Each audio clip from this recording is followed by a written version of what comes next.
नमस्कार। कार्यक्रम सीधा कुरा जनतासँग हेर्नको निमित्त न्यूज 24 टेलिभिजन हेरेर बसिरहनुभएका तमाम दर्शक महानुभावहरूलाई स्वागत छ। म वीरेन्द्र जैरू।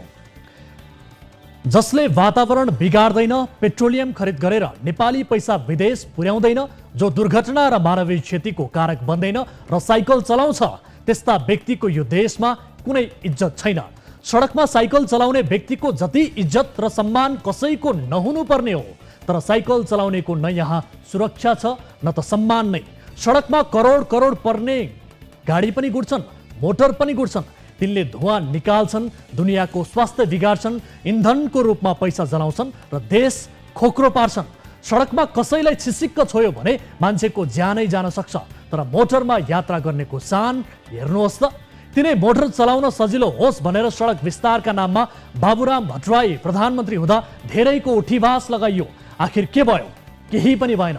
न जामको समस्या समाधान भयो, न प्रदूषण घट्यो, उल्टो सवारीको चाप अझै थपियो। अर्बौं रुपैयाँ खर्चेर आर्थिक हैसियत भएकाहरूका लागि सडक बनाइदिने अनि साइकल चलाउने, तर पैदल हिँड्नेहरूका लागि चाहिँ तिम्रो सुरक्षाको जिम्मा मेरो, ढुक्कले साइकल चलाऊ भन्न पनि नसक्ने अनि पेट्रोलियम मूल्य बढ्यो भन्दै रुवावासी गर्ने। अहिले पेट्रोलियम पदार्थको मूल्य बढेका कारण यो अवस्थाको सामना कसरी गर्ने भन्ने टाउको दुखाइ सुरु भइसकेको छ। अर्थतन्त्र बिगार्न, वातावरण बिगार्न अर्बौं खर्चेर सडक विस्तार गर्न सक्ने यो देशका योजनाविदहरूले साइकल लेन चाहिन्छ भन्ने अनुभूति कहिले पनि गरेनन्। किनभने हामीले साइकल चलाउने लेन चाहिन्छ भनेर योजना बनाउने जिम्मा पनि तिनैलाई दियौँ, जो आफै करोड करोडका गाडी चढ्थे। समयले अलिकति कोल्टे फेरिसक्यो। अब पेट्रोलियम पदार्थको मूल्य बढ्दा रुने होइन, यसलाई अवसरका रूपमा परिणत गरेर विद्युतीय साइकल, विद्युतीय चुलोमा सिफ्ट हुने हो। किनभने अब हामीसँग बिजुली छ। विद्युतीय साइकल चलाउने सडक सुरक्षा र सम्मानको प्रत्याभूति सुरुमै चाहिन्छ। यसको सुरुवात राज्यले गर्नुपर्छ, राज्यमा बस्नेहरूले गर्नुपर्छ। उमेरले युवा मानिने, शारीरिक फूर्ति पनि भएका, युवाकै कुराकानी अलि बढी गर्ने मन्त्रीहरू सङ्घ प्रदेशतिर धेरै छन्। आशा ती युवा मन्त्रीहरूबाट गरिएको हो, तर साइकल चढ्ने त कतिपयको सौख, कतिपयको राजनैतिक अस्त्र पो बनिदियो। तपाईहरूलाई पत्यार नलाग्न सक्छ, काठमाडौँमा 14 लाख सवारी साधन मध्ये 10 लाख त मोटरसाइकल छन्। सोच्नुहोस् त, ती 14 लाख मध्ये 10 लाख मोटरसाइकल चालकलाई विद्युतीय साइकल चलाउन प्रेरित गरियो भने कस्तो कायापलट होला। काठमाडौँमा 5-6 लाख पर्ने मोटरसाइकल त जति पनि गुडेका छन्। यस्ता मोटरसाइकल चलाउनेहरू वा मोटर चलाउनेहरूले 25-30 हजारमा विद्युतीय साइकल किन्न सक्दैनन् र? हो, सक्छन्, सबै सम्भव छ। त्यो पनि यही कालमा, यही केही वर्षभित्रै। धेरैले भन्छन् चुट्कीको भरमा विकास हुँदैन, तर यो कुरा हामी चाहिँ मान्दैनौँ। हामी नेपालीको जीवनस्तर चुट्कीकै भरमा फेरिन सक्छ। मात्र एउटा सरकारले संसदबाट ऐन पास गरिदियोस्। विदेशी दबावमा त नेपालमा जे पनि पास हुँदो रहेछ भन्ने हामीले देखिसक्यौँ। अब सरकारले आफ्नो देशका जनताका लागि, आफ्नै देशका लागि सडकमा साइकल चलाउने र पैदल यात्रीको सुरक्षाको ग्यारेन्टी हुने कानुन पास गरोस्। साइकल चलाउनेलाई ठक्कर दिएर ज्यान लिनेहरूका लागि कडा सजायको प्रबन्ध गरियोस्। सडकमा धुलो र धुवामुक्त गर्न नसक्ने मेयर जनताले चाहँदा फिर्ता बोलाउन सक्ने व्यवस्था गरियोस्, ताकि विद्यासुन्दर शाक्यले चाहिँ अरूले गाली खान नपरोस्। अनि साइकलका लागि डेडिकेटेड लेनको व्यवस्था पनि गरियोस्। यति प्रबन्ध हुने हो भने 2 चक्के र 4 चक्के टिनका भाडाहरू किन्नै पर्दैन। एउटा साइकल उद्योग त नेपालकै उद्योगीले खोल्न सक्छन्। मोटरसाइकल र मोटरको आयात घट्ने, पेट्रोलियमको आयात घट्ने अनि स्वदेशमै साइकल र इन्डक्सन चुल्हो बनाउने उद्योग खुल्ने अवस्था सरकारले मात्र एउटा कानुन पास गरिदिँदा सम्भव हुन सक्छ। नेपालका विज्ञहरूले यो कुरा 2-3 दशकदेखि भन्दै आएका छन्। हामीले अहिले जे भनिरहेका छौँ यो कुरा कुनै पनि नौलो कुरा होइन, तर देशमा त खान मात्रै जन्मेकाहरूले शासन गरे जस्तो भइरह्यो। नेपालमै विद्युतीय साइकल उद्योग खोलियो भने विदेशी कम्पनीका मोटर गाडी नेपालमा बिक्री नहोला भनेर चिन्ता गर्नेहरू पनि यतैका भए। आजको दिनमा हामी पनि बस, मोटर चढ्छौँ, पेट्रोलियम बाल्छौँ, धुवा उडाउँछौँ। यो सब गर्न हामीलाई राज्यले बाध्य पारेको। हामीले नबुझेर यो सब गरिरहेका होइनौँ। हामी फेरिन तयार छौँ, तर के यो देशको सरकार यो अवस्था फेर्न तयार छ? आउनु सुरु गरौँ जनताको चासो, गुनासो र प्रश्न सहितको विशेष कार्यक्रम सीधा कुरा जनतासँग।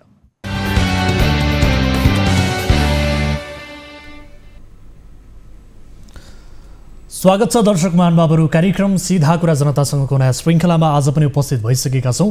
न्युज 24 टेलिभिजनबाट प्रत्यक्ष रूपमा प्रसारित भइरहेका छौँ र आजको कार्यक्रममा विशेष गरी हामीले पेट्रोलियम पदार्थमा भएको मूल्य वृद्धिका विषयलाई महत्त्वका साथ प्रस्तुत गर्ने सोचिरहेका छौँ। अन्तर्राष्ट्रिय बजारमा पेट्रोलियम पदार्थको मूल्य आकाशिएको छ। यसको प्रत्यक्ष प्रभाव नेपालमा पनि परेको छ र पेट्रोलियम खरिदमै मुलुक टाट पल्टिने स्थिति देखिएको छ। यस विषयको विशेष रिपोर्ट र सँगसँगै सम्बन्धित निकायसँगको कुराकानी आजको कार्यक्रममा प्रस्तुत गर्नेछौँ। र त्यस्तै खानेपानीको हाहाकार झेलिरहेको मकवानपुरको एक काकाकुल गाउँको कथा पनि प्रस्तुत गर्नेछौँ। बजेट छ, पानी ल्याउन सम्भव पनि छ, तर पनि सिङ्गो गाउँमा पानी आउँदैन। जहाँ पानी बोक्दै महिलाको आधा जीवन बित्छ र कयौँ मानिसले पानी आउने आशामा आफ्नो ज्यान समेत गुमाइसके। पानीमा राजनीति मिसिएपछि यो गाउँका नागरिकको जीवन यति कष्टपूर्ण बनेको छ, त्यो हामीले स्थलगत रूपमा रिपोर्टिङ गर्न जाँदा देखेका छौँ। र यो काकाकुल गाउँमा पुगेर हाम्रो टिमले स्थलगत रूपमा तयार पारेको रिपोर्ट आजको कार्यक्रममा प्रस्तुत गर्नेछौँ।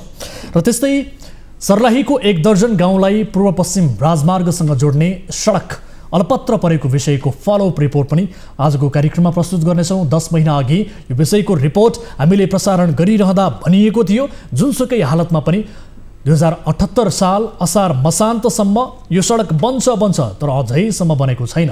आजको कार्यक्रममा यसको जवाफदेहिता खोज्नेछौँ, सडक किन बनेन। त्यस्तै केही दिन अघिको कार्यक्रममा काठमाडौँको लिङ्क इन्टरनेसनल मेन पावर कम्पनीबाट रोजगारीका लागि साउदी पुगेका युवाहरू अलपत्र परेको विषयको रिपोर्ट हामीले प्रस्तुत गरेका थियौँ। र खुसीको खबर, 2 जना युवाहरूलाई सकुशल रूपमा स्वदेश फर्काउन सफल भएका छौँ, अर्थात् अलपत्र परेका युवाहरूको उद्धार भएको छ। यो विषयको फलोअप रिपोर्ट पनि आजको कार्यक्रममा हामी प्रस्तुत गर्नेछौँ र उनीहरूले त्यहाँ भोगेका दुःख पीडा समेटिएको रिपोर्ट हामी यहाँहरू समक्ष प्रस्तुत गर्नेछौँ।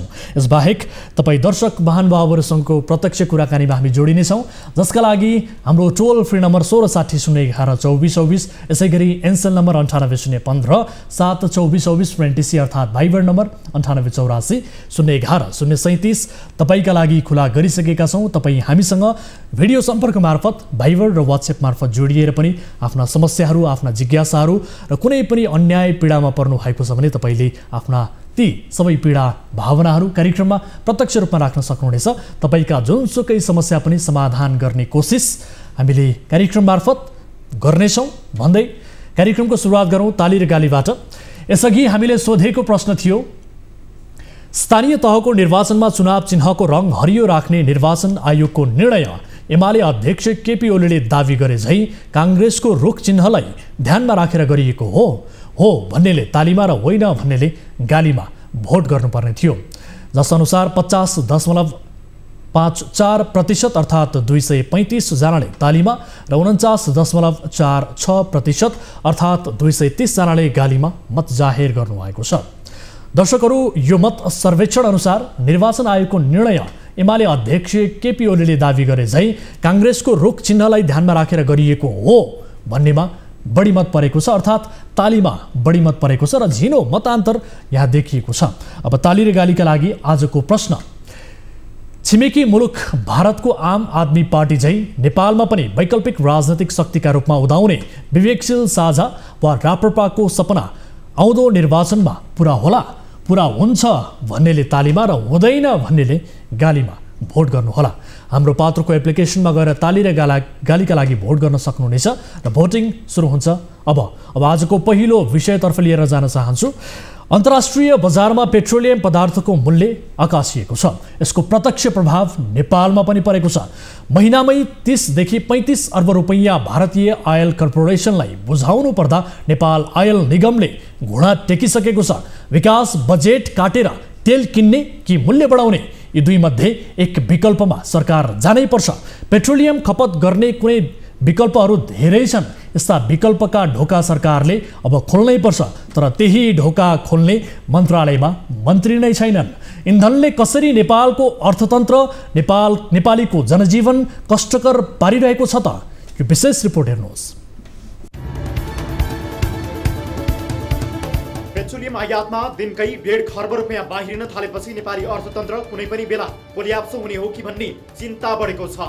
रूस युक्रेन युद्धका कारण कच्चा तेलको मूल्य अन्तर्राष्ट्रिय बजारमा निरन्तर बढिरहेका कारण मूल्यको दबाव नेपालमा पनि छ। कच्चा तेलको मूल्य नियन्त्रणमा नआउने र यही अवस्था कायम हुने हो भने नेपालले पेट्रोलियम आयातमा वर्षमा 5 खर्ब 47 अर्ब भन्दा बढी खर्च हुने देखिन्छ। यो रकम नेपालको बजेटको आधा भन्दा अलिकति मात्रै कम हो। नेपालको कुल विकास बजेट भन्दा 1 खर्ब 66 अर्बले बढी हो।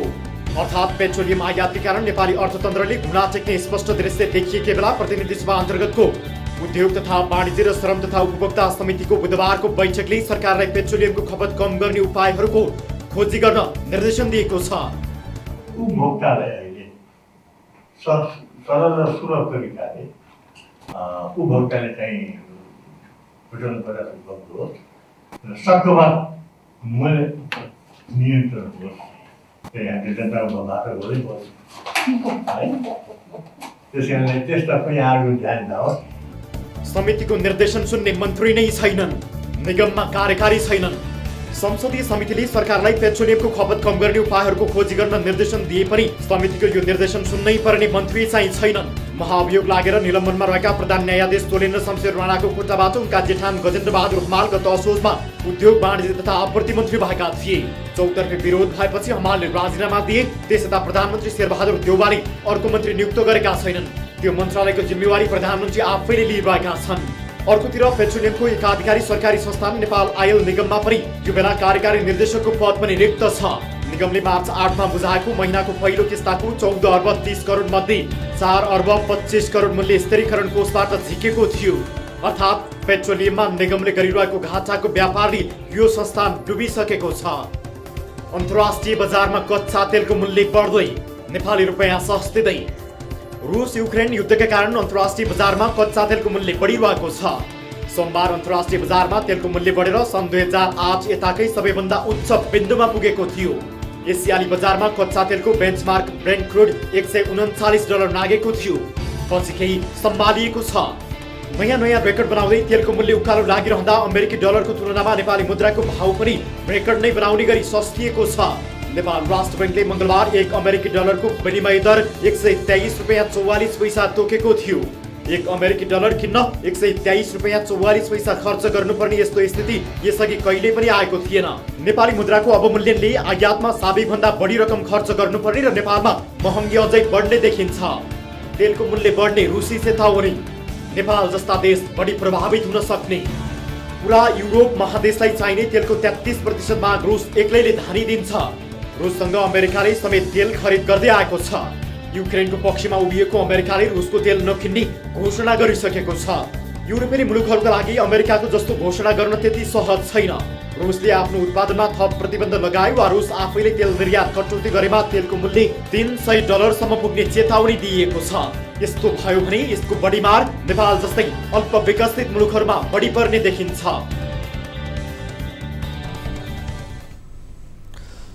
दर्शकहरू, यस विषयमा थप कुराकानी गर्नका लागि यति बेला टेलिफोन सम्पर्कमा प्रत्यक्ष रूपमा जोडिनु भएको छ राष्ट्रिय योजना आयोगका पूर्व उपाध्यक्ष प्राध्यापक डाक्टर गोविन्द राज पोखरेल हाम्रो सम्पर्कमा हुनुहुन्छ।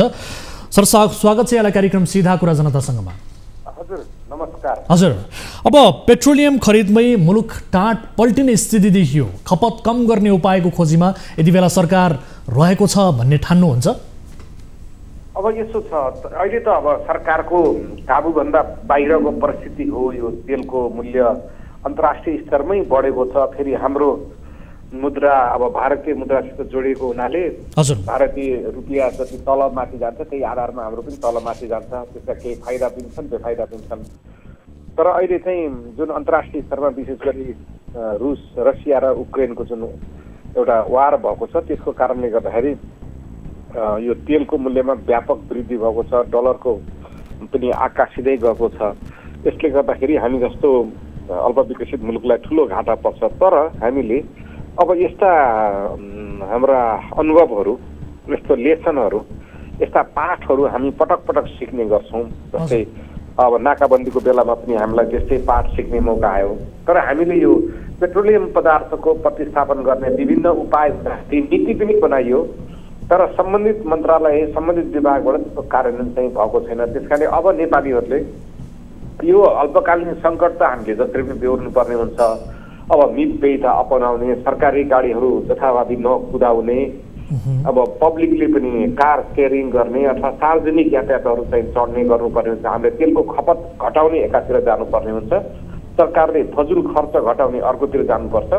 अर्को कुरा चाहिँ आयात प्रतिस्थापनका प्रविधि उत्पादन उपायतिर हामी लाग्नुपर्ने हुन्छ। ती भनेको जस्तै हाम्रो विद्युतीय ऊर्जा बढी खपत गर्ने, खाना पकाउनेतिर हामीसँग उपलब्ध भएसम्म र विद्युतीय गाडीहरू बढी प्रयोग गर्ने र यो डिजेलको पनि अथवा पेट्रोलको पनि केही विकल्पहरू जस्तै इथेनल हुन सक्छ। ठिक छ, यी विकल्पहरूमा म केही बेरमा आउँछु।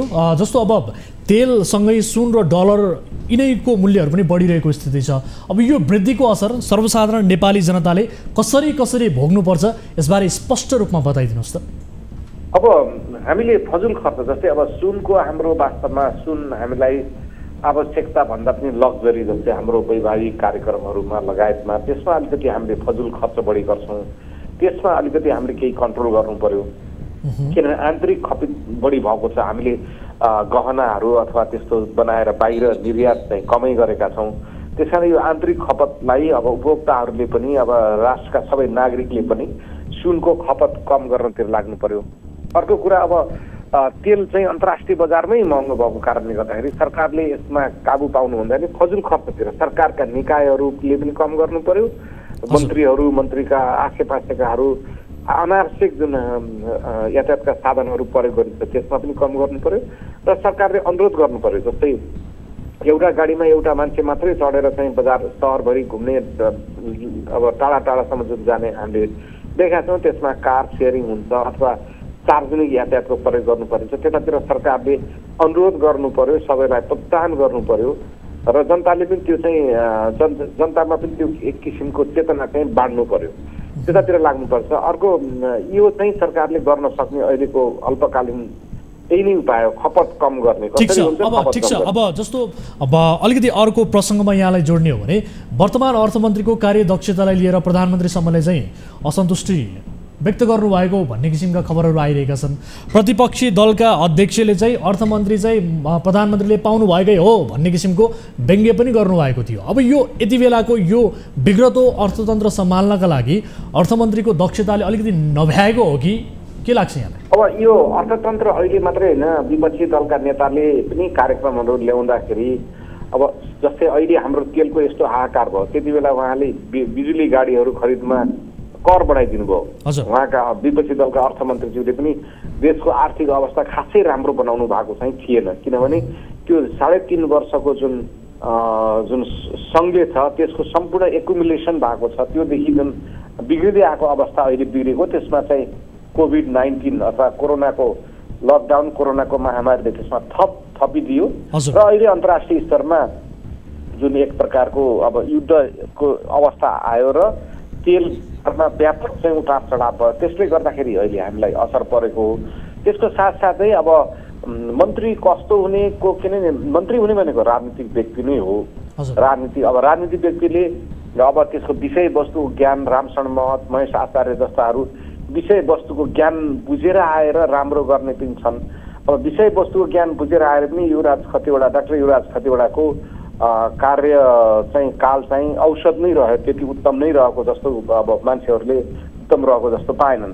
तर हालको अर्थमन्त्रीजी अब राजनीतिकबाट आउनुभएको, अब उहाँको पर्फर्मेन्सको कुरा, उहाँ त्यस्तो अवस्थामा पनि जानुभयो र उहाँले राम्रो टिम बनाउनु पर्यो। उहाँका सल्लाहकार, राष्ट्रिय योजना आयोगसित सल्लाह लिने, राष्ट्र बैङ्कसित समन्वय गर्ने, नीति क्षेत्र लिने, पोलिसी करप्सनहरू हुन लागेको छ भने त्यसलाई चाहिँ कम गर्ने, फजुल खर्चहरू रोक्ने, त्यतातिर चाहिँ उहाँले त्यो निर्णय चाहिँ राजनीतिक निर्णय हो।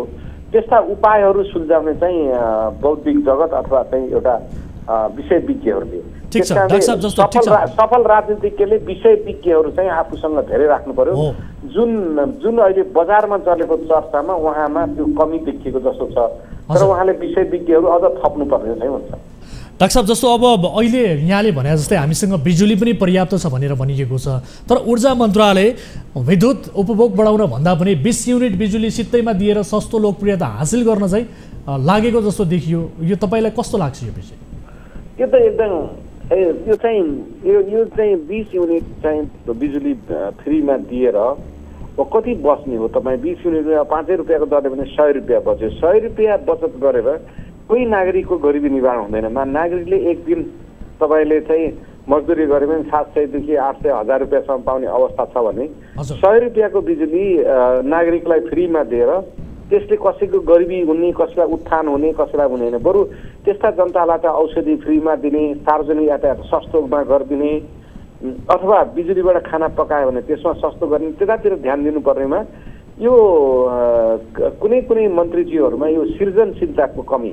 भनेपछि यो सस्तो लोकप्रियता नै हो तपाईँको बुझाइमा? यो 100 युनिट बिजुली दिनु, यो चाहिँ 100 देखि 200 रुपियाँ चाहिँ महिनाको छुट दिनु भनेको त्यो सस्तो लोकप्रियता हो। त्यसले विद्युत प्राधिकरणलाई घाटा पनि छ, सरकारलाई पनि छ। बरु अरू उपाय त्यस्ता पाउने मान्छेहरूलाई अस्पतालमा डाक्टरको सुविधा, तिनका छोराछोरीले पढ्ने अस्पतालको सुविधा त्यतातिर बढाउने खर्च गऱ्यो भने त्यताबाट नागरिकले अझ बढी फाइदा पाउँछ।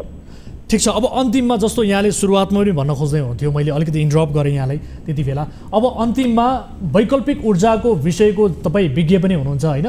यो पेट्रोलियम पदार्थको खपत कम गर्ने विकल्पहरू के हुन सक्दछन् ठ्याक्कै तपाईँले पोइन्ट वाइज 1 2 3 ठ्याक्कै भनिदिनुहोस्। एक नम्बरको विकल्प भनेको विद्युतीय कार प्रयोग गर्नलाई प्रोत्साहन गर्ने। 2 नम्बरको विकल्प भनेको हामीसँग प्राप्त मोलासिस लगायत अन्य जुन उत्पादन छन्, जुन खेर गइरहेका छन्, तिनकोबाट पेट्रोलियम पदार्थको चाहिँ मिसाएर इथानोल प्रयोग गर्ने, जसमा 5% इथानोल मिसाउनको लागि हामीलाई कुनै केही पनि इन्जिनमा पनि केहीमा परिवर्तन गर्नु पर्दैन। त्यसमा त कम्तीमा 5 देखि 10% इथानोल हामीले हाम्रा भएका गाडीहरूमा इन्जिन परिवर्तन नगरिकनै पनि त्यसलाई प्रयोग गर्न सक्छौँ। त्यो नेपालको त्यसमा क्षमता छ। 5% मात्रै गऱ्यो भने कमसेकम तेल खपतमा 5% कम हुन्छ। यिनी उपाय हुन् हामीले गर्न सक्ने भनेको। हस्, समय र जानकारीका लागि म यहाँलाई धेरै धेरै धन्यवाद दिन चाहन्छु डाक्टर साहब। धन्यवाद हजुर। दर्शक महानुभावहरू, यसै विषयमा थप कुराकानी गर्ने कोसिस हामी गरिरहेका छौँ। विशेष गरी पूर्व अर्थमन्त्री सुरेन्द्र पाण्डेज्यूसँग हामी कुराकानी गर्छौँ। हुन त हामीले अहिलेका अर्थमन्त्रीज्यूलाई पनि टेलिफोन सम्पर्कमा ल्याएर यसबारे कुराकानी गर्ने प्रयास नगरेका होइनौँ, तर दिनभर उहाँलाई हामीले सम्पर्क गर्ने प्रयास गऱ्यौँ, उहाँको फोन उठेन। यसकारण हामीले पूर्व अर्थमन्त्री सुरेन्द्र पाण्डेज्यूलाई फेरि पनि यसबारे थप स्पष्ट पार्नका लागि जोड्ने प्रयास गरिरहेका छौँ। अहिले पछिल्लो समय पेट्रोलियम खरिदमै मुलुक टाँट पल्टिने स्थिति देखिएको छ र पेट्रोलियम पदार्थको मूल्य आकाशिएको अवस्था छ। विश्व बजारमा जुन किसिमको प्रभाव देखिएको छ त्यो नेपाली बजारमा पनि देखिएको स्थिति छ र यसबारे हामी थप कुराकानी गर्ने कोसिस गरिरहेका छौँ। हुन त पेट्रोलियम पदार्थको कारोबार गर्ने आयल निगम, तर निगम आपूर्ति मन्त्रालयगत अन्तर्गत पनि पर्छ र यो मन्त्रालयमा अहिले प्रधानमन्त्री स्वयं आफू मन्त्रालय सम्हालिरहनु भएको स्थिति छ र यो प्रधानमन्त्रीबाट अलिकति नसम्हालिएको हो कि भन्ने किसिमको परिस्थिति पनि देखिएको अवस्था छ। अर्थात् आपूर्ति मन्त्रालयमा प्रधानमन्त्री आफै यो मन्त्रालय सम्हालिरहेको स्थितिमा यसले अलिकति प्रभावकारी ढङ्गबाट काम गर्न नसकेको हो कि भन्ने किसिमको कोणबाट पनि प्रश्नहरू उठिरहेको अवस्था छ। यसबारे पनि हामी थप कुराकानी गर्नेछौँ। अन्तर्राष्ट्रिय बजारमा तेल, सुन र डलर तिनैको मूल्य बढिरहेको छ र जसको वृद्धिको असर यति बेला आम सर्वसाधारण नागरिकले खेपिरहेको अवस्था छ। यति बेला कोही दर्शक हामीसँग जोडिनु भएको छ आफ्नो गुनासो सहित। यसबारेको कुराकानी हामी सुरेन्द्र पाण्डे जो पूर्व अर्थमन्त्री हुनुहुन्छ उहाँसँग सम्पर्क भयो भने कुराकानी गर्ने कोसिस गर्नेछौँ। तर यति बेला भने कोही दर्शक जोडिनु भएको छ। नमस्कार, को बोल्दै हुनुहुन्छ, कहाँबाट? हजुर नमस्कार सर। हजुर, कहाँबाट को बोल्दै हुनुहुन्छ? म सप्तरीबाट महेश कुमार पासवान सर। महेशजी, के का लागि सम्झिनु भयो? तपाईँ के समस्यामा पर्नुभयो? समस्या सर मेरो यो बच्चाहरूको पोषण भत्ता हुन्छ नि सर। हजुर, पोषण भत्ता 5 वर्षसम्म पाउनु पर्ने सर। हजुर, अनि 4 चोटि मात्रै पाएको होइन। हजुर, अनि बाँकी चाहिँ पाएकै छैन सर। बच्चाको उमेर अब 5 वर्ष 3-4 महिना मात्रै छ सर काटिनलाई। हजुर, पाएको छैन सर। 4 चोटि चाहिँ पाएँ 1600 रुपियाँको दरले। 4 वर्षसम्मको पाउनु भयो, तर यो 5औं वर्षको चाहिँ पाउनु भएन? छैन सर। के अरे तपाईँको 4 चोटि चाहिँ मात्रै पाएको छ। 4-4 महिनामा, प्रत्येक 4-4 महिनामा पाउनु पर्ने हो 1600 रुपियाँको दरले। हजुर, अनि बाँकी रकम चाहिँ पाएको छैन सर। अनि यस वर्षको तपाईँले किन पाउनु भएन? विशेष गरी तपाईँको छोराका लागि होला अथवा छोरीका लागि होला होइन? हजुर हजुर। तपाईँको बालबालिकाका लागि तपाईँले किन पाउनु भएन त? के भन्छ गाउँपालिका? अब गाउँपालिकामा जान्छु, वडा कार्यालयमा जानु भन्छ होइन। वडा कार्यालयमा जान्छु, गाउँपालिकामा जानु भन्छ सर। 2 दिनदेखि म यता त्यही 2 दिन दौडादौड भएको भइछु सर। हजुर, अहिलेसम्म पाएको छैन। र अरू जिल्लाहरूमा के छ भनेपछि सर यो पोषण भत्ताको लागि नि सर प्रत्येक 4 महिनामा खातामा हालिदिन्छन् सर होइन। हजुर, तर यहाँ चाहिँ यस्तो छ कि यो राजगढ गाउँपालिका सप्तरीको राजगढ गाउँपालिका वडा नम्बर 3 पर्छ सर हैन। अनि यो तपाईको मात्रै समस्या हो कि अथवा पैसा हालेको पनि छैन सर? हजुर, तपाईले मात्रै भोग्नु भएको समस्या हो कि अथवा तपाई लगायत अन्य नागरिक पनि हुनुहुन्छ जसले यो समस्या भोगिरहनु भएको छ? सबै भोगिरहेछ सर। तर मेरो चाहिँ बच्चाको अब पैसै पाउँदैन जस्तो लाग्दैछ सर मलाई हैन। हजुर, तर प्रत्येक 4 महिनामा पैसा पाउनु पर्ने हो, धेरैको त्यस्तो भइरहेछ सर। अहिलेसम्म पैसा आएकै छैन सर बच्चाहरूको। तपाईको यो कुन गाउँपालिका भन्नुभयो? स्थानीय तहको नाम? राजगढ गाउँपालिका सर। राजगढ गाउँपालिका? हजुर, राजगढ गाउँपालिका। हस्, यसबारे हामी कुराकानी गर्ने कोसिस पक्कै पनि गर्नेछौँ। हाम्रो टिमले तपाईँको यो समस्या सम्बोधन गर्नका लागि सम्बन्धित गाउँपालिकाका प्रमुख अथवा जो हुनुहुन्छ पदाधिकारीहरू उहाँलाई सोध्ने कोसिस हामी पक्कै पनि गर्नेछौँ। आफ्नो समस्या राख्नुभयो, गुनासो राख्नुभयो, अहिलेका लागि छुट्टिन्छौँ। धेरै धेरै धन्यवाद। हस् सर, धन्यवाद। दर्शक महानुभावहरू, यसै गरी तपाईँहरू पनि आफ्नो समस्या राख्न चाहनुहुन्छ भने तपाईँले हामीसँग जोडिएर आफ्ना समस्याहरूबारे बताउन सक्नुहुनेछ। कार्यक्रममा प्रत्यक्ष रूपमा सहभागिता पनि जनाउन सक्नुहुनेछ। त्यसका लागि हामीले हाम्रो हटलाइनहरू, टोल फ्री नम्बर, यसै गरी एनटिसी एनसेलका नम्बरहरू टेलिभिजनको स्क्रिनमा पनि बेला बखत डिस्प्ले गरिरहेका छौँ। तपाईँ जोडिन सक्नुहुन्छ। तपाईँका गाउँठाउँका समस्याहरूबारे तपाईँले जानकारी गराउनु भयो भने ती विषयहरूमा थप अध्ययन अनुसन्धान गरेर थप रिपोर्टिङ गर्नका लागि हामीलाई सहज हुन्छ, ताकि त्यस्ता समस्याहरू समाधान होस्। अब अर्को विषयतर्फ यहाँको ध्यानाकर्षण गराउन चाहन्छु। हाम्रो देश धेरै अर्थमा अनौठो मुलुक हो। देशमा गर्नका लागि केही काम छैन भनेर विदेशी नै युवाको सङ्ख्या लाखौँमा छ। तर यही देशमा 86 करोडको पैसाको थुप्रो अगाडि राखिदिँदा पनि काम नगर्नेहरू पनि छन्। यो प्रसङ्ग हो सर्लाहीको। सर्लाहीको 1 दर्जन गाउँलाई पूर्व पश्चिम राजमार्गसँग जोड्ने 25 किलोमिटर लामो सडक निर्माणको जिम्मा टुण्डी आशिष सन्तोषी जेवीले पाएको थियो। सम्झौता अनुसार 3 वर्षमा सम्पन्न गर्नुपर्ने 86 करोड लागतको सडक 5 वर्ष बित्यो, तर निर्माण पुरा भएन। जिम्मेवारी सरकारी हाकिमहरूले कार्यक्रम सिधा कुरा जनतासँगमै 10 महिना अघि भनेका थिए। जुनसुकै हालतमा पनि 78 असारसम्म अर्थात् यही वर्ष असारसम्म सडक बन्छ, तर अहिलेसम्म सडक बनेको छैन। सर्लाहीका टिभी जर्नलिस्ट अनवर अहमद बनेको सडक हेर्न जाँदा जे देखे त्यही देखाउँदैछौँ विशेष रिपोर्टमा।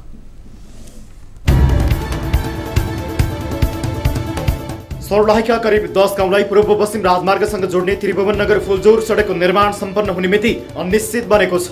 यो सडक अनिश्चयको शिकार बजेट अभाव, बाहिरी अवरोध, प्राकृतिक प्रकोप आदिका कारण भएको चाहिँ होइन। निर्माणको ठेक्का लिएका ठेकेदारहरूको मनमौजी र सरकारी हाकिमहरूको निर्यताका कारण यो सडकको भविष्य अनिश्चित बनेको हो। 2017 डिसेम्बरमा टुण्डी आशिष सन्तोषी जेवीलाई निर्माणको ठेक्का दिइएको थियो। 3 वर्षमा निर्माण पूरा गर्नुपर्ने सम्झौतामा उल्लेख छ। 2017 को हिसाबले अहिले सडक निर्माणको जिम्मा लिएको 5 वर्ष भयो, तर सडक निर्माण पूरा भएको छैन। सम्झौता अनुसार यहाँ सडक निर्माण पूरा अर्थात् कालोपत्रे समेत भइसक्नु पर्ने थियो। निरीह सरकारी अधिकारीहरू र निर्माण कम्पनीहरूको मनमानीका कारण सडककै नेपालको सिस्टमलाई नै गिज्जाइरहेको छ। कालोपत्रे हुनुपर्ने सडकमा अझै माटो पुर्ने र ग्राभेल देख्न सकिन्छ। यो हदसम्मको लापरवाही ढिलासुस्ती हुँदा पनि निर्माणको ठेक्का पाएको कम्पनीलाई कारबाही भएको छैन। कामचोर कम्पनीहरूलाई थप सुविधा दिँदै म्याद थप भएको चाहिँ देखिन्छ। नल्ला सब बंद भे गई में सालकी वाला सब गिरी छी, मोटरसाइकिल वाला गिरी छै, सब बड़ बीमारी वाला कारबार सब है। अब हमें देख रहे छी कि मोटरसाइकिल गिर रहा है, आदमी खाली गिर रहा है, अब दवाई बीरो के लिए हमारे सब जाई छी। दोस्तों कौन चीज के दिया मैंने बताओ। कुल 86 करोड 1,66,000 में 25 किलोमिटर कालोपत्रे सडक निर्माणको सम्झौता 2017 मा भएको थियो, जस अनुसार निर्माण सम्पन्न गर्ने मिति 2020 राखिएको थियो। यसबीच सरकारी बजेट निर्माण कम्पनीहरूले अन्यन्त्र नै लगानी गरेर जनताको सुविधासँग जोडिएको सडक अलपत्र पारेको देखिन्छ। सडकमा भएको यो हदसम्मको ढिलासुस्तीबाट स्थानीय हैरान बनेका छन्। यहाँ बाटो छ, तपाईँले खाल्डो छ, पानी यतै धेरै जम्छ। एकचोटि आउँछ, ग्रुपहरू आउँछ बाहिरबाट, मान्छेहरू भिजिट गर्छ। फुड र क्वालिटीमा हाम्रो केही कमजोरी छैन, तर हरेक मान्छेको एउटा मात्रै कम्प्लेन हुन्छ बाटो। के तो नजर में देख रहा छी ना, अब हमने बोलबे करबे ओकर लागू न हो सकी छै, त यहाँ से न भिड़ू तो फिर केना होतै। अवस्था सामान्य हुँदा पनि निर्माण कम्पनीले अनेकन बहाना देखायो। निर्माण कम्पनीकै सेवाका लागि खटिए जस्तो देखिने सरकारी अधिकारीहरूले पनि ढिलासुस्ती गर्ने कम्पनीकै पक्षमा 78 असारसम्म निर्माण पूरा गरे हुने भन्दै म्याद थपिदिएका थिए। करिब 10 महिना अघि सडक डिभिजनका अधिकारीहरू र निर्माण कम्पनीका ठेकेदारहरूले 78 असारसम्ममा सडक निर्माण पूरा हुने बाचा कार्यक्रम सिधा कुरा जनतासँगमै गरेका थिए, तर अहिले सडकको अवस्था यस्तो छ। सडकमा 4 फिटसम्म खाल्डो भई पानी जमेको छ। सडक जीर्ण हुँदा दैनिक साना ठुला दुर्घटना समेत हुने गरेका छन्। सर्लाहीको ब्रह्मपुरी गाउँपालिका, चन्द्रनगर गाउँपालिका र ईश्वरपुर नगरपालिका सहित स्थापितका करिब 1 दर्जन गाउँलाई पूर्व पश्चिम राजमार्ग सदरमुकाम मलङ्गुवा र छिमेकी मुलुक भारत बिहारको सोन वर्षा नाका जोड्ने मुख्य सडक पनि यही हो। सडकको यस्तो दुरावस्थाका कारण स्थानीय धेरै किसिमका पीडा भोगिरहेका छन्। दर्शकहरू, यस विषयमा थप कुराकानी गर्नका लागि टेलिफोन सम्पर्कमा हुनुहुन्छ हुलाकी राजमार्ग योजना कार्यालय जनकपुरका प्रमुख कृष्ण कुमार महतो हाम्रो सम्पर्कमा हुनुहुन्छ। कृष्ण सर, यहाँलाई स्वागत छ कार्यक्रम सीधा कुरा जनतासँगमा। हजुर हजुर, नमस्कार, धन्यवाद। हजुर, अब यो त्रिभुवन नगर फुलजोर सडक 3 वर्षमा सकिनुपर्ने रहेछ होइन? त्यो 3 वर्ष पुरा भएको पनि 2 वर्ष भइसकेछ, सडक अझै पुरा भएन छ। यो ढिला सुस्ती चाहिँ के कारणले होला? हजुरले भन्ने कुरा त ठिकै हो। 3 वर्षमा पुरा गर्नुपर्ने थियो, अब 1 वर्ष चाहिँ ढिला हुने भयो। 2 वर्ष होइन कि 1 वर्ष चाहिँ ढिला हुने भयो। हजुर, अब यसको सम्झौता चाहिँ 74/9/6 मा भएको थियो। अब विभिन्न कारणले म्याद थप भएर 2078-12-30 चाहिँ यसको म्याद रहेको छ। अब 1 महिनाभित्र चाहिँ सक्ने भन्ने हिसाबले चाहिँ कन्ट्र्याक्टर तत्त्वबाट कार्यतालिका भर्खरै पेश भएको छ। त्यो अनुसार चाहिँ काम हुन सकेन भने हामी अब जुन हाम्रो सम्झौतामा भएको प्रावधान, त्यसपछि यो ढिला सुस्ती चाहिँ के कारणले भएछ, के कारणले चाहिँ समयमा सकिएन छ, यसबारे बताइदिनुहोस् न। अब यसमा चाहिँ अब समस्याहरू त धेरै थिए। अब धेरै समस्याहरू चाहिँ समाधान भयो, जसमध्येको म केही कुरा मात्रै भन्छु। जस्तो कि अब यो सडकहरूको चाहिँ राजपत्रमा राइट अफ वेको बारेमा चाहिँ ननिस्केको भएर हामी चाहिँ साइट क्लियरेन्स समयमा गराउन सकेनौँ। त्यसपछि अब घर टहराहरू पनि भत्काउन सकेनौँ। अझै केही स्थानमा चाहिँ घर टहराहरू भत्काउन बाँकी छ, त्यसमा पनि हामी लागेका छौँ। अब त्यो समस्या अधिकांश ठाउँमा सकिसक्यो। लगभग भनौँ न, अब 100% को कुरा गर्दाखेरि 95% हामीले सल्भ गऱ्यौँ, 5% अझै बाँकी छ। अब हामी चाहिँ के लाइनमा गयौँ भने 5% समस्या रहे पनि हामी बाँकी सेक्टरमा चाहिँ काम सकाउने हिसाबले अगाडि बढेका छौँ र सायद त्यो सकिन्छ होला पनि। भनेको जुन साइडमा चाहिँ सडक यो क्लियर छ, त्यहाँ चाहिँ सडक बनिसकेको अवस्था हो। जुन साइडमा क्लियर छ त्यहाँ पनि त बनेको छैन। हामीले ग्राभल स्ट्यान्डर्डको सडक त पुरै बनाइ नै सक्यौँ। हजुर, अब 9 किलोमिटर जति ब्ल्याकटप पनि गऱ्यौँ। अब केही पार्ट चाहिँ हामी बेस हालेर ब्ल्याकटपको तयारी गर्दैछौँ। त्यो भनेको चाहिँ अब मेजर समस्या भनेको हामीले चाहिँ ड्रेनहरू, स्ट्रक्चरहरू बनाउन हुन्छ। त्यो हामीले लगभग सकेका छौँ, केही स्थानमा अझै बन्दैछ। जुन ठाउँमा चाहिँ पछि साइड क्लियरेन्स हो त्यो ठाउँहरूमा बनिराखेको छ। र अब गर्ने कामहरू भनेको मेसिनले गर्ने काम हो। त्यसले गर्दाखेरि मेसिनले गर्ने काम चाहिँ अलिकति फास्ट गरेपछि सकिन्छ, नसकिने त होइन, सकिन्छ। सर, यसअघि पनि हामीले कुराकानी गर्दाखेरि यो रिपोर्ट हामीले यसअघि पनि प्रसारण गरेका हौँ, तर त्यति बेला कुराकानी गर्दाखेरि जसले हामीसँग कुराकानी गर्नुभएको थियो अब 10 महिनाभित्र यो सडक बन्छ अर्थात् असारसम्ममा सडक फाइनल नै हुन्छ भनेर भन्नुभएको थियो, हामीसँगै भन्नुभएको छ उहाँले। तर तपाईँहरूले यो बिचमा ठेकेदारलाई अलिकति कस्न नसक्नु भएको हो कि कस्ने कानुनी आधार नभेट्नु भएको हो कि के हो? यो नेपालमा चाहिँ हरेक योजनामा चाहिँ यस्तै हुने, यो के हो सर? यो यस्तो हो, हामीले अब कानुनी आधार पनि छोडेका छैनौँ, कानुनी आधार पनि समातेकै हो। अब समस्या के हुन्छ भन्दाखेरि कानुनी आधारमा जाँदाखेरि झन् बाटो नबन्ने सम्भावना चाहिँ रहन्छ, किनभने मुद्दा मामिलामा जाने बित्तिकै कामको प्रगति रोकिने अवस्था रहन सक्छ। त्यसले गर्दाखेरि हामीले चाहिँ अहिले जुन म्याद छ त्यो म्यादभित्रै काम सक्ने हिसाबले चाहिँ कानुनी प्रक्रियालाई चाहिँ पछि सकेन भने त जानै पर्छ, त्यो जाने नै हो। र त्यो कानुनी प्रक्रियामा जानुभन्दा पनि हामी चाहिँ प्रगति कसरी हासिल गर्ने भन्ने कुरामा चाहिँ जान्छौँ। अब कानुनी प्रक्रियामा लानलाई चाहिँ कस्तो भयो भने हामीले उसलाई चाहिँ 21 किलोमिटर बाटो 21 किलोमिटर उसलाई सुरुमै ह्यान्डओभर गरिदिएर सबै साइड क्लियर गरेर दिन सकेको भए हामीले कानुनी प्रक्रियामा सजिलै जान सक्थ्यौँ। अब हामी कानुनी प्रक्रियामा गयौँ भने केही कमजोरी हाम्रो पनि देखिन्छ। नेपाल सरकारको तर्फबाट हामी जुन छ, हामीले अब म एउटा कार्यालय प्रमुखको रूपमा चाहिँ भन्दाखेरि हाम्रो पनि केही न केही समस्या देखिन्छ, किनभने साइड क्लियरेन्सको काम चाहिँ हाम्रो हो, हामीले टाइममा गर्नु सकेनौँ। त्यसमा चाहिँ धेरै कारणहरू थियो। अब हामीले चाहिँ जग्गाको मुआवजा दिएका छैनौँ, घर टहराको चाहिँ मुआवजा क्षतिपूर्ति मुआवजा पनि नभन्नु क्षतिपूर्ति दिइरहेछौँ। दिँदाखेरि पनि धेरै निकायको त कमिटीबाट चाहिँ त्यो हुने हुँदाखेरि चाहिँ त्यसमा चाहिँ लामो प्रक्रिया लाग्छ, यहाँले थाहा भएकै कुरा हो। त्यसमा पनि अलिकति समय लाग्यो। त्यसपछि अब मुआवजा वितरणको क्रममा पनि जुन निर्णय हुँदाखेरि जुन कागजपत्र चाहिने हुन्छ त्यो कागजपत्र पनि नबनेको अवस्था रहन्छ। अब गाउँ ब्लक जग्गाहरूको केसमा धेरै ठाउँमा नापी नभएको, नापी भए पनि लाभ पूर्जा नभएको केसहरूले गर्दाखेरि हामी त्यसमा पनि अड्क्यौँ। केही समस्या त्यहाँ रह्यो। त्यसपछि अब विद्युतको पोल सार्नेदेखि लिएर त्यो समस्याहरू पनि केही ठाउँमा सरे, केही ठाउँमा अझै बाँकी छ। त्यो पनि हामीले गर्न सकेका छौँ। हामी लाग्न त लागेका छौँ तर सबै सकाउन चाहिँ सकेका छैनौँ। र अहिले चाहिँ हामी चाहिँ कसरी अगाडि बढेका छौँ भने अरू माइनर कामहरू चाहिँ हुँदै गर्छ तर मेजर काम जुन ब्ल्याकटपको काम छ त्यो चाहिँ हामी अगाडि बढाउँछौँ। त्यो चाहिँ हामी ठिक छ। अब तपाईँहरूले यो समस्या त यति धेरै रहेछ कि यो समस्याको फेयरिस्ट नै सुनाउनु भयो, तर खासमा अब झोलाभरि पैसा दिएर ल यो पुल बनाऊ, यो सडक बनाऊ, ल भवन बनाऊ भन्दा पनि समयमा बन्दैन। यो निकै ठुलो गडबडी यहाँनिर देखिएको छ। यसअघि पनि हामीले 10 महिनाको भाका पायौँ। अब तपाईँले कतिसम्मको भाका राख्नुहुन्छ सर? म यहाँलाई के चाहिँ भन्छु भने उहाँले चाहिँ अस्ति मात्रै उहाँहरूले कन्ट्र्याक्टर पक्षलाई बोलाएर कमिटमेन्टै गराएको छौँ। 12-30सम्म उहाँहरूको म्याद भयो। त्यो म्यादभित्र उहाँले काम सक्नु भएन भने हामी कानुनी प्रक्रिया चाहिँ सुरु गर्छौँ। हस्, म समय र जानकारीका लागि धन्यवाद दिन चाहन्छु र हामी यो विषयलाई फेरि पनि फलोअप गर्नेछौँ। तपाईँले समस्याका फेयरिस्ट नै सुनाउनु भएको छ। हुन्छन् कतिपय अवस्थामा योजनाहरू सम्पन्न गर्दा यस किसिमका समस्याहरू आउँछन्, तर त्यहाँ नियतवश ठेकेदार कम्पनी अथवा तपाईँहरू जस्ता निकायले चाहिँ सही तरिकाले अनुगमन गर्न नसक्दा यस किसिमको योजनामा ढिलासुस्ती हुने अवस्थाहरू पनि सृजना हुन्छ। यस विषयलाई फेरि पनि हामी फलोअप गर्नेछौँ। समय र जानकारीका लागि धन्यवाद सर। हस् सर, यहाँले पनि धन्यवाद। दर्शक महानुभावहरू, यसअघि हामीले 10 महिनाको भाका पाएका थियौँ, तर यो विषयलाई फलोअप गर्दा 10 महिनासम्म सडक बन्यो कि बनेन भनेर हेर्न जाँदा सडक बनेको स्थिति छैन। 1 दर्जन गाउँ प्रभावित हुने, 1 दर्जन गाउँ लाभान्वित हुने यस सडक अझैसम्म बन्न सकेको स्थिति छैन। यो विषयलाई हामी फेरि पनि फलोअप गर्नेछौँ, किनभने सडक मानिसका लागि निकै आधारभूत आवश्यकताको विषय हो। विकासको आधारभूत आवश्यकता सडकसँग जोडिएको हुन्छ। सोही कारण पनि कार्यक्रममा यस्ता विषयहरू प्राथमिकतामा पर्छन्। त्यसकारण यो विषयलाई फेरि पनि हामी फलोअप गर्नेछौँ भन्दै अन्य विविध विषयहरू कार्यक्रममा बाँकी नै छन्, विशेष रिपोर्टहरू बाँकी नै छन्। यति बेला यहाँहरू हेरिरहनु भएको छ कार्यक्रम सीधा कुरा जनतासँगमा। पालो भएको छ ब्रेकको।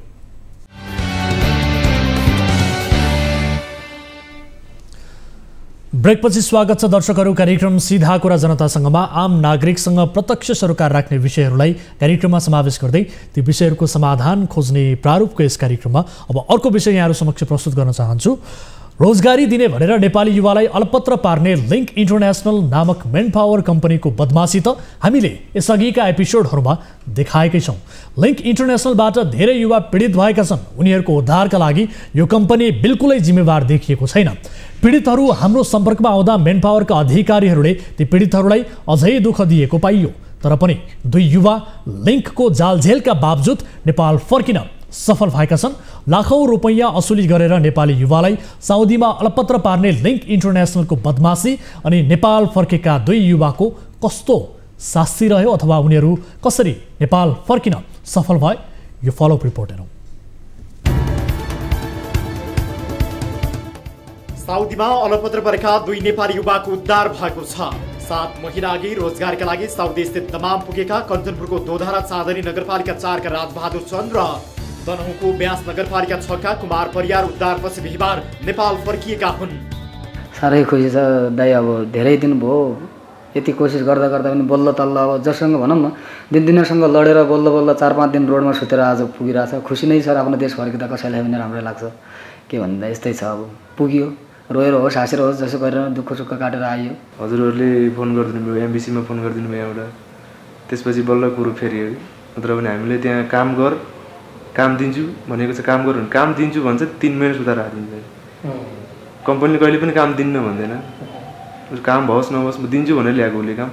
रुममा राखिन्छ, न खाना दिन्छ, न ग्यास छ, न पानी छ, केही छ, सबै किनेर खानुपर्छ।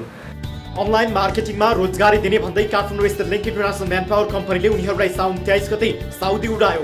तर सम्झौता अनुसार काम नदिएको कम्पनीले कामबाट निकालिएपछि उनीहरू सडकमा दिनरात कटाउन बाध्य बने। न्युज 24 टेलिभिजनको हेल्प डेस्कमा पीडितहरूले गुनासो गरेपछि समेटिएको रिपोर्ट कार्यक्रम सीधा कुरा जनतासँगको 816औं श्रृङ्खलामा प्रसारण पनि गर्यौं। हामीलाई 15 दिन काम दिन्छु भनेको 15 दिन भइसकेर रुममा न ग्यास दिएको छ, न बस्न दिएको छ, न खाना। आज हामीले न्युजमा जान्छौँ भन्दाखेरि खै के फोन गर्नु भएको रहेछ, रुमबाट नै निकालिदिएको छ हामीलाई। कार्यक्रममा रिपोर्ट प्रसारण भएर गत्तै युवाहरूलाई सीधा कुरामा किन गएको भन्दै कम्पनीका मालिकले रातारात कोठाबाटै सडकमा पुर्याइदिए। नेपाल स्थित म्यान पावरले साउदीका हाकिमलाई के काने खुसी गरे पत्तो छैन, तर त्यसको मारमा रोजगारीका लागि विदेशीकाहरू परे। त्यस लगत्तै लिङ्क इन्टरनेसनल म्यान पावर कम्पनीले अलपत्र परेकाहरू मात्रै होइन, अन्य म्यान पावर कम्पनीले अलपत्र पारेका पीडितहरू समेत लाइभ कार्यक्रममै सम्पर्कमा आए।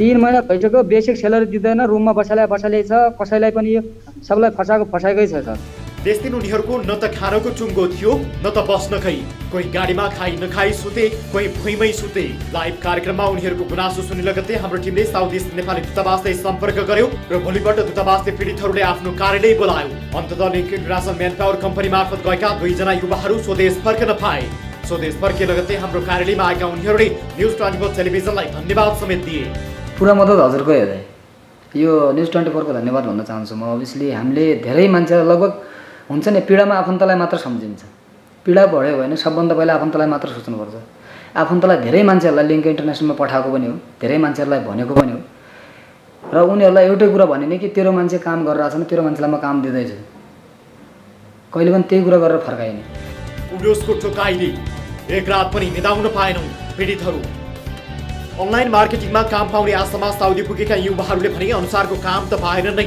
त्यहाँ उनीहरू एक रात पनि राम्रोसँग निदाउन सकेनन् उनीहरूलाई उडोस नै भरिएको कोठामा रातमा सुत्न बाध्य पारियो उडोसको टोकाइबाट शरीर चिलाउने सुनिने तथा एलर्जी हुने समस्या युवाहरूले झेल्नु पर्यो रुमको म भिडियो पनि देखाइदिन्छु हजुर हामीले कस्तो रुम दिएको थियो 2टा बेड 5 जना केटा सुताउने एउटै कोठाभित्र यस्तो किडामिडा भएको खटमल जम्मै भित्रै न साफ सफाइ न केही जति सक्छ हामीले साफ गर्न सक्छौँ किडा छिडा त मार्न सक्दैनौँ हामीले त्यो पनि मैले भिडियो याचारलाई पठाएको कुनै रिस्पोन्स भएन यहाँ पनि हामीले हाम्रो यहाँ लिङ्कमा पनि पठाएको कुनै रिस्पोन्स भएन पुरै कामहरू छोडेर सबै कुराहरू हामी रुमबाट लिभ गरेर हामीलाई रुमबाट निकालेर रोडमा सुतेपछि अब त्यहाँ कसैको बिल्डिङमा जान जस्तो भएन हामीलाई कम्पनीले के भनेदेखि रुमबाट निकालिसकेपछि तपाईँलाई चोरीको केसमा हालिदिन्छु र भागेर काम गरेको गरिदिन्छ भन्ने डरले हामीले त्यो रुम नछोडेर रुमको बगलमै टर घरमा सुतेर या बाटोमा सुतेर हामीले दिन काटेको किनभने त्यहाँदेखि लिभ गऱ्यो भने उसले सायद फसाउन सक्छ कि किनभने हाम्रो आइडी उसैले छ बाहिर जान्न सक्दैन हामीहरू क्षतिपूर्ति पाउनु पर्ने माग साउदी जाँदा म्यान पावर कम्पनीलाई राजबहादुर चन्दले 1,35,000 र कुमार परियारले 1,30,000 नगद बुझाएका तर आफूहरूलाई झोक्याएको म्यान पावर कम्पनीले अब सबै त्यो रकम फिर्ता दिनुपर्ने उनीहरूको माग छ अरू युवाहरू पनि उद्धारको पर्खाइमा लिङ्क इन्टरनेसनल सहित अन्य विभिन्न म्यान पावर कम्पनीबाट साउदी पुगेका 15 जना नेपालीहरू अझै उद्धारको पर्खाइमा रहेका यी युवाहरू बताउँछन् जसोतसो स्वदेश फर्किन पाएका यी युवाहरूले बिचल्लीमा परेका अरू नेपालीहरूले उद्धारको गुहार मागिरहेको सन्देश सुनाए गाह्रो छ तर धेरै मान्छे रोएर बस्छन् 200-300 जना हामीले झिकाइदिनु पर्यो तिमीहरू गएर न्युज 24 मा गएर भनिदियो है भनेर हामीलाई पनि समाचार हामी मार्फत पठाएको उनीहरूले हामी धेरै छ यहाँ हामीलाई हेल्प गरिदिनु भन्ने धेरै छ सन्देश पठाए हजुर आफ्नो परिस्थिति घरलाई कसरी बताउनु हामीभन्दा बढी चिन्तित त उहाँहरू हुनुहुन्छ नि त हामीले जसो तसो दुःख कटेर अब त्यो सान्तुनो कुराहरू फ्यामिलीलाई त्यही त हो बाहिर कमाउन गएको मान्छे राम्रै होला राम्रै खाउला भनेर सोच्या हुन्छ हामीले अलिकति हाम्रो दुःख बताउँदाखेरि उहाँलाई हामीभन्दा बढी पीडा हुन्छ भनेको परिवारलाई भन्ने आँट नि आएन अब कसरी भन्ने त हामीलाई यस्तो तकलिफ छ यस्तो दुःख भइरहेको छ हामीलाई कसरी भन्ने त दर्शकहरू जसोतसो यी 2 युवाहरू स्वदेश फर्किएका छन् तर अन्य धेरै 15 जना युवाहरू अझै पनि अन्य मेन पावरबाट गएका र सँगसँगै लिङ्क इन्टरनेसनल मेन पावर कम्पनीबाटै गएका व्यक्तिहरूलाई स्वदेश फर्काउन बाँकी नै छन् उद्धारका लागि गुहार मागिरहेका छन् सन्देश पठाएका छन् जो युवाहरू स्वदेश फर्किए उनीहरूको हातमा हामीले सुनेका छौँ उनीहरूको उद्धारका लागि पनि हाम्रो तर्फबाट प्रयास पक्कै रहनेछ हामी हरसम्भव प्रयास गर्नेछौँ दूतावाससँग समन्वय गरिरहेका छौँ यो फलोअप रिपोर्ट हामी फेरि पनि प्रस्तुत गर्नेछौँ भन्दै अब अर्को विषयतर्फ यहाँहरूको ध्यानाकर्षण गराउन चाहन्छु खानेपानीका लागि गाउँका अरूले झै एक वृद्ध दम्पतिले पनि श्रमदान गरेका थिए गाउँमा नगद पनि सङ्कलन गरिएको थियो पानी आउला आउला भन्दै वृद्ध बिते वृद्धाले भनिरहेकी छिन् पानी पानी भन्दा भन्दै मेरो श्रीमान बित्नुभयो पानीकै लागि सङ्घर्ष गर्दा एक बालकको पनि ज्यान गयो पानीका लागि अनेकन समस्या खेपिरहेका एक गाउँको दुरावस्था बुझ्न बुधबार मकवानपुरको इन्द्र सरोवर गाउँपालिका वडा नम्बर 3 रामचन्द्र भन्ज्याङ हाम्रो टिम पुग्यो गाउँलेसँग पानीमा झेल गरिएको हो कि अथवा अवस्था उस्तै नै हो जनताको यो आक्रोश हेर्नुहोस् पानीको समस्या सुनाउन रामचन्द्र भन्ज्याङका स्थानीय हाम्रो कार्यालयसम्मै आएका थिए त्यसपछि हाम्रो टोली स्थलगत रूपमै रामचन्द्र भन्ज्याङ पुग्यो स्थानीयको आक्रोश उपभोक्ता समिति वडा अध्यक्ष र गाउँपालिका अध्यक्षको जवाबपछि पानी तान्ने मोटर विद्युत भएर पनि किन आएन भन्ने प्रश्नको जवाब यहाँ कसैसँग पनि थिएन बिग्रेको मोटर बनेको भए पनि विद्युतको भोल्टेज कम भएको मर्मत गर्नेको दाबी रहेछ विद्युत प्राधिकरणका कर्मचारीले चाहिँ मोटरमै समस्या भएको बताएका रहेछन्। खासमा समस्या केमा हो भन्ने अब पत्ता लाग्ने भएको छ। कार्यपालिकाको सदस्य उहाँ एकजना उहाँ हुनुहुन्छ। आज उहाँहरूले दोष दिएर हुन्छ, उहाँहरूले अब भोलि बैठक नबस्ला अरे। हामी त पाउने पाएन नि त। हिजो असारमै छुटाएर तोकेको बजेट आउनु पर्यो यो। मसँग बुक पनि छैन। ल यो बुकमा 15 लाख तपाईहरुले छुटाउनु भएको कहाँनिर छ म देखाउनुस् ल। त्यहाँ त छैन त भनेकै छैन त। तपाईले देखाउनुपर्छ भनेको छ। त्यहाँ त छैन त भनेको छ त। परेको छैन छरे परेको छैन भनेर भनेको छ। म आफै 3 पटक गएर हाकिम हो तपाईहरु आफै कुरा गर्नुहुन्छ, हामीसम्म कुरा आउँदैन, त्यसपछि काम हुँदैन। भएको त त्यो हो नि त फेरि। उहाँले मिल्दैन भने हामी पानी नखाने त्यतिकै बस्ने। त्यही त त्यतिकै अब जनता हामी त्यतिकै म यतिकैमा गर्छु भन्ने हुनु पर्यो के। अनि पो हुन्छ त। त्यो कार्यवाहीलाई दोष दिने फेरि उता दोष दिने। नेकपा फुट्यो, मिसियो पानीमा राजनीति। इन्द्र सरोवर गाउँपालिकाले यस क्षेत्रका जनताका लागि भनेर प्रत्येक वर्ष बजेट छुट्याउने गरेको थियो। यसपटक बिर्सेर बजेट नपरेको गाउँपालिका अध्यक्षले दाबी गरे। तर स्थिति ठ्याक्कै यस्तो देखिँदैन। खानेपानीको समस्याबारे हामीले उपभोक्ता समितिका अध्यक्षसँग जवाफ लियौं। उनले पानी तान्ने मेसिन बिग्रिएको र त्यसको लागि बजेट अभावलाई कारण देखाए। स्थानीय सरकारले जति बजेट छुटाउँछ त्यति छुटाएको बजेटलाई उहाँ स्थानीय समुदायले अध्यक्षको रूपमा जिम्मेवार दिइसक्नु भएपछि मैले जति बजेट छुट्याइन्छ त्यतिको मात्र काम गर्ने अधिकार हो मेरो। मैले त्योभन्दा बढी नाग्न सक्दिनँ। त्यसपछि हामीले वडा अध्यक्षसँग पानीको समस्याबारे जवाफ लियौं। उनले घुमाउरो तरिकाले गाउँपालिकाले बजेट निकास गर्दा उपेक्षा गरेको र त्यसको असर खानेपानीमा देखिएको बताए। अहिले पाँचौं पटक चाहिँ हामीले 15 लाख यहाँ विनियोजित गर्यौं। यो यस्तो अवस्थामा विनियोजित गर्यौं, मलाई लाग्छ जनताको अहिलेको गुनासो पनि त्यहीँनेरि फोकस भएको छ। हिजो गत वर्षसम्म पैसा छुट्याइयो, त्यसबाट मोटरदेखि सारा काम गर्दै आइयो। अब अहिले मोटर बिरुवाको आफ्नोमा छ र फोकस गरेर यो 15 लाख रुपियाँ छुट्टिँदा अहिले पैसा चाहिँ किन नआएको हो, उपभोक्ता समितिले किन यो चाहिँ सम्झौता गर्न सकेन भन्ने सवालमा मलाई प्रमुख एजेन्डा भन्ने लाग्छ। तर गाउँपालिका अध्यक्ष जीवन लामाले भने बजेट अभावले पानीको समस्या नभएको दाबी गरे। उनले वडा र उपभोक्ता समितिले काम नगरेका कारण पानीको समस्या निम्तिएको जवाफ दिए। अब तपाईँ निर्वाचित भएको करिब 5 वर्ष कार्यकाल सकिने लाग्यो होइन, सम्मुखमा हुनुहुन्छ सकिने अवस्थामा। तपाईँले आफू उम्मेदवार हुँदा यी जनताको दैलोमा गएर 6 महिनामा पानी ल्याउँछु भनेर भन्नुभएको थियो। निर्वाचित भएको करिब 5 वर्ष पुग्न लाग्यो, तर तपाईँको 6 महिना चाहिँ कहिले आउँछ? 6 महिनामा पैसा के अरे यहाँको खानेपानी ल्याउँछु भनेर भन्दाखेरि बजेट कति छुट्यायो भन्ने कुरा पहिला हामी त्यतातिर हेरौँ। बजेटै नछुट्याएर पानी नआएको हो वा बजेट छुट्याएर पानी नआएको हो भन्ने कुरा पहिला हामी क्लियर हो। पानीको समस्याको कारण र समाधानबारे उनीहरू तीनैजनाको जवाब एक आपसमा मेल खाँदैन। उनीहरू एकअर्कालाई दोषी देखाइरहेका छन्। तपाईँको घरमा चाहिँ पानी अभाव छ कि छैन?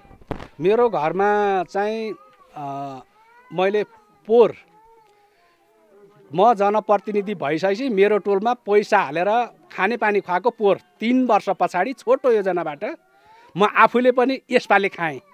म अध्यक्ष हो, वडा अध्यक्ष। पानी खाइरहनु भएको? मैले अहिले यसपालि खाएँ। अनि तपाईँ चाहिँ पानी खाइरहने तर तपाईँका वडाका यी नागरिकहरूले चाहिँ पानी नपाउने?